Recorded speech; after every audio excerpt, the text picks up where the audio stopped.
Hey everyone, welcome to another episode of RV Rental Secrets podcast. It's been a bit. Stacy, do we have episodes that are live or is there like a break in our communication? I mean, there's always episodes that they can go back to, but yeah, it's been a few weeks since we posted a new one. Okay, so there we go. There's the proof in the pudding. Today we're going to talk about keeping the main thing, or what did you call it, Stacy? Oh, the shiny object syndrome. Shiny object syndrome. And there's the proof right there. We've had a couple weeks since we put out a podcast. And the reason why is shiny object syndrome got us. We're sorry, y'all. Yeah, I think as entrepreneurs, we have this visionary mindset and we always think of new business ideas and new things that we can do within our existing business. And it can get really distracting and kind of pull us away from the one task that's actually making us money. Yeah, and it's funny because at the end of the day, we start businesses or we work to make money. And it's not like the business that we're in it's not like any business really has a cap on how much money you can make because you just make more widgets or you sign up more customers or whatever the thing is. So it is funny. It's just as entrepreneurs, we get distracted. Well, I did a video on this Monday, Stacy, for our Fireside family, and I talked about being a fire starter. That's what we call ourselves at Fireside. And I said it's as entrepreneurs, we're great at starting fires, but it's doing the thing repetitively. When it gets boring, when it's no longer exciting to us, it's continuing to do the thing. So yeah, interesting stuff. Yeah, and I think, even in addition to like starting new businesses, we always get that, but just in your own RV rental business too, you can think about different ways to make money. So, oh, maybe I should do repairs, maybe I should do storage, maybe I should offer mobile detailing, which is great. And if you're at a point in your business where you can support those additional revenue streams, I think that's a good option. But a lot of times, like you put all of this time and effort and research into something where you should really be focusing that time on just your main thing of the rentals. And I think that's kind of what we went through recently. We have all these ideas for other businesses and other things that we could do. But we realized, we should just go back and focus on the franchise and the RV rental management because that's what we're good at. That's where we're making the money, and we just need to level up. I think, that's important. And to grow a business, you need to just keep leveling up in that same business. I was just at a mastermind the other week with one of my mentors, and he said, boring businesses are the ones that make you rich. When you're bored with the business, you've got it mastered. You can do it with no effort. We get bored, but that's actually the business that we need to continue to really double down and grind on because it's the challenges are out of the way. You've learned the things that need to be learned. You've overcome the obstacles. Maybe you built your staff and your team, and now it's a boring business, but great. You've done what you set out to do. Now continue to scale that, or now that you have more time, perfect. Go enjoy your kids and your family, or serve your community, or do the different things. It doesn't necessarily have to be, all right, now it's time to go start another business because I'm bored. If you've reached your goal, if it's a monetary goal or a goal of how much time you want to have available per week, then what's your bigger vision for life? Now start to pursue that. Yeah. And I think I kind of remember that quote. It was something about like falling in love with the process. Yeah. Yeah. It's fall in love. Oh, that's what it is. Fall in love with the process, not the result. Hmm. And so just master the process. And kind of like Stacy was saying, there's things we can be doing in the RV rental business, right? Oh, I'm going to do mobile detailing. I'm going to do repairs. I'm going to do this, and this. Yeah, you can do all those things as well. But what's the point of doing all those things when you can master one thing and make the amount of money that you want to make. And not just that, master the one thing and then train somebody how to do the thing for you, and now go on and master the next thing. Yeah, and I think, this could be a whole nother episode, but what we're realizing now is there's so much with AI and automations where, once you get to that mastery level, you can really have the time to, research some of those things so that you can automate your business even more to free up more time. And like you said, you have, time to travel, spend time with your kids, and really do some of those personal things that are going to fill you up on another level, rather than just making money. Exactly. Yeah. And I think part of that comes down to most people don't have an end goal in mind when they start a business. They just start a business, and now the business is really running them. So they're just continuing to do things, and they're working an obscene amount of hours a week. And they don't have like, hey, what was my goal with starting this business? Most people, they start a business because their goal is they don't want somebody telling them what to do and when to do it. They're sick of a 40-hour, 50-hour job where their boss is telling them what they can make and when they can have work off. Now they own a business, and they're working more than ever before, and now they're trying to start other businesses. And so it's good to have that end goal in mind. You know what actually happened today, Stacy? I was talking to Ben. Ben is our sales rep that helps sell our franchise opportunity. And one of our new franchisees that placed the territory lock fee and was starting the onboarding, Ben was trying to reach out to him to see what's going on because he's very intermittent in his communication. And he says, "Oh yeah, we're looking into this wellness opportunity," was his response to Ben. And it goes perfectly with the podcast today, because it's like, wait, you literally put a deposit down to start a Fireside franchise, and now you're looking into a wellness opportunity? Like, dude, pick what you want to do and do it. So I told Ben, I said, well, if he's not sold out and excited for Fireside, just refund him his lock fee and tell him good luck, and not good luck like in a bad way, like good luck. Hope we find, but isn't that just such the thing that happens as entrepreneurs? And Stacy, I mean, we literally just walked down this, right?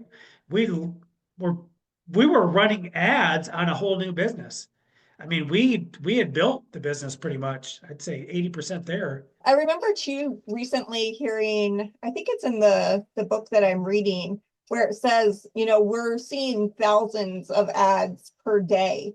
So I mean, really the way society is right now, it's making us this way, where there's all these new opportunities out there and we're seeing them constantly. So like it's making our mind really unfocused.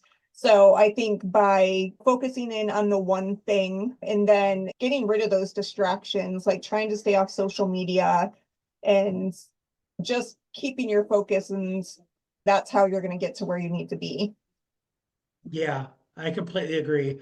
And well, I had just read in an article recently, it said you're 80% more likely to convert a lead if you reach out to them within 30 seconds of them opting in. And the reason why is because if somebody's on Facebook and they click into your ad, and then they continue their scrolling, they're going to see 5, 10, 20 more ads, in the next several minutes. So if you're not top of mind and you jump on that immediately, and I guess to bring that down to like a practical standpoint too, think about that as far as mastery of your RV rental business. When you get an inquiry that comes in, don't just simply respond with a quote, like engage them. Hey, that sounds like a great trip. Oh my gosh, I'd love to do that trip. Or I've done that trip. Do you have kids? Are the kids going? Like immediately get engaged with them and get them into a conversation with you. So that way, if somebody else is then reaching out to them through the platforms or whatever the case may be, they're already have a sense of commitment. Why? Because you've created some sort of connection with them, so you're in conversation. And most likely what's going to happen is they're going to tell that other person, if they even respond, since they're in communication with you, hey, I'm talking to somebody else. If it don't work out, I'll let you know. Which kind of makes me think of like Facebook Marketplace, right? Like you go and you buy something off Facebook Marketplace, and I'll message somebody and they're like, oh yeah, I just had somebody inquire. I'll let you know if they don't want it. right? They've engaged in a conversation. And so, but if you're not engaging with that lead more than just clicking to send a quote, chances are that next person that engages with them, that actually builds some sort of bridge by asking some sort of like, I'll call it like a connecting question, right? Where they're starting to learn about each other, they're going to get that customer and you're not.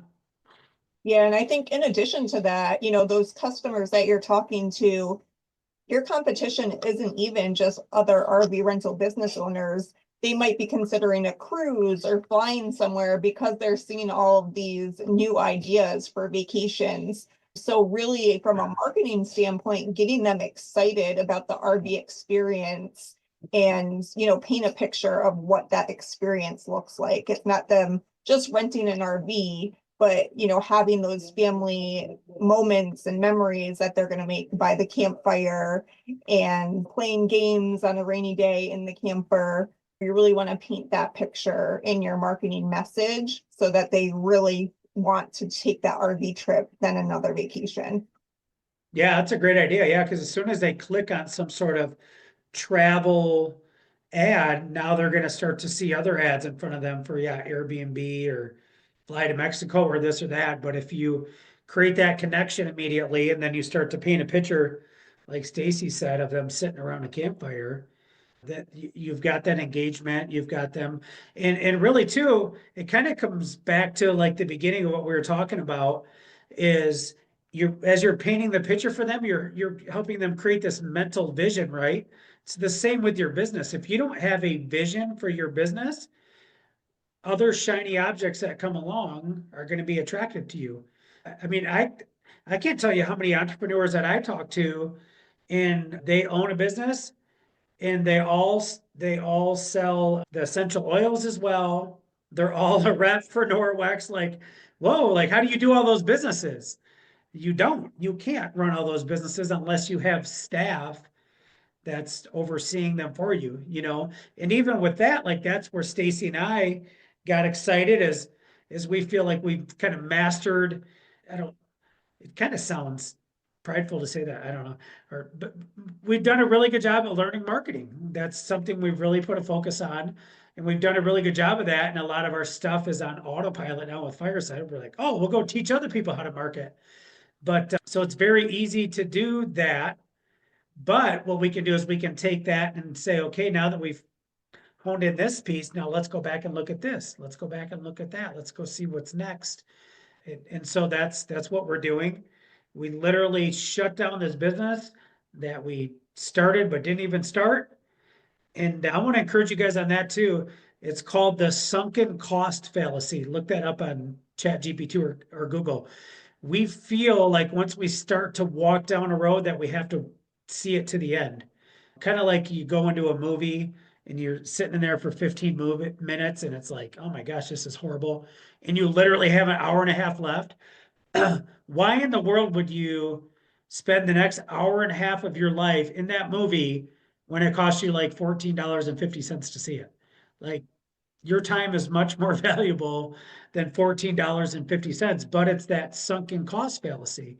It's we think, well, I've started this, I need to complete it. Well, that's not necessarily true, especially like Stacy said with the shiny object syndrome. Yeah, I know I've been caught in that quite a few times with books that I'm reading. And I think that was the first time that you brought it up to me. And it really clicked because it was like, oh, yeah, I don't have to finish this book. Like, I can just move on to something else that I'm really going to enjoy and that's going to, help me personally or professionally. So I think that's a great thing to think of. I remember that book that we were reading together, and I was like, Stacy, I am just not tracking with this book. How about you? No, it's not. I'm not either, but I'm gonna finish it. I'm like, well, I stopped reading it. I'm done. I ain't wasting my time on that anymore. Yeah, I was actually thinking about books the other day because I've got a new book coming out. It's called My His Story. It's my life through the eyes of God of things that He's done throughout my life. And it's about 50 pages long. And I was telling somebody about the book, and same as my last book, it's about 50 pages long. And as I was telling them about the book, I'm like, yeah, it's not that long of a book. Like I was saying that, like I was almost like ashamed of that. But then as I said that, I thought, you know what? most books are so full of like filler that books don't need to be, maybe unless it's like a story, right? Of which I don't, what are those called? You read those, I don't read them. The fake books, like the Yeah, just fiction. fiction. Yeah, I didn't see, I don't even know the name. The, like those books, right? Yeah, they're long because it's like a movie, right? There's a whole progression of a story. But Mhm. other books, it's like you add so much filler in there just to make it this big book. But really, at the end of the day, it's like you can get those nuggets out. And I was thinking about that with the Headway app. I just resubscribed to the Headway app, where it basically gives you the whole summarization of a book in like 11 minutes. And I thought that's perfect because really the main points that you want to pull out of a book, you can get from the Headway app. And so anyway, don't don't know where I was going with that, but I just wanted to share that. How did Yeah, I get off on that tangent, Stacy? I don't know. It just goes along with mastery, right? Like we find different ways to, use our time and use our time more wisely. So we find different apps and things that we can use to, Yeah, to streamline like Chat GPT. yeah, I mean, I use that thing all day long now. I mean, for all the different scenarios. Yeah, and it's such a great tool. If anybody isn't tapped into AI yet, you're just in denial. Go ahead and get some sort of app and start using it.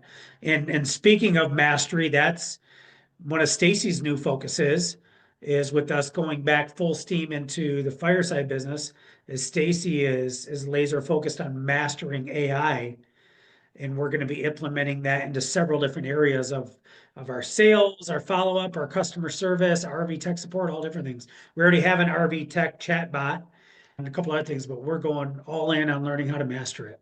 So, yeah. yeah. So I think we've given a lot of good information today. We started off with shiny object syndrome and then, gave some other tidbits on marketing and I don't even know. We went on a lot of tangents, but a lot of good information there. Yeah, definitely. Yeah. The main point of the podcast today is stay focused. I've got, I'm a post-it guys. I'm sure you've probably heard throughout these episodes. I've got a post-it over to my left and it says, God told me to. And it's got four things on there of what God has told me to do. Franchise my business, which obviously we've done that. Homeschool my kids, which I just got done wrapping up homeschool review with the kids. Serve Christian entrepreneurs. He's given me specific things so I can go back to that list and say, okay, am I walking out that list when different opportunities and options? And that's the thing about being an entrepreneur. We see all the opportunities as they come. We see the needs in the marketplace. We see how things can be improved. But just because we see a need, that doesn't necessarily mean that we're the one called to fulfill that need. And how do we know that? In conclusion, we know that by knowing the vision, the overall vision and plan that we have for our life. So if you don't have that, go all the way back to step one. What is my vision? We did this at our retreat, our last couple of retreats, Stacy, right? We created vision boards. What is the vision for me and my family?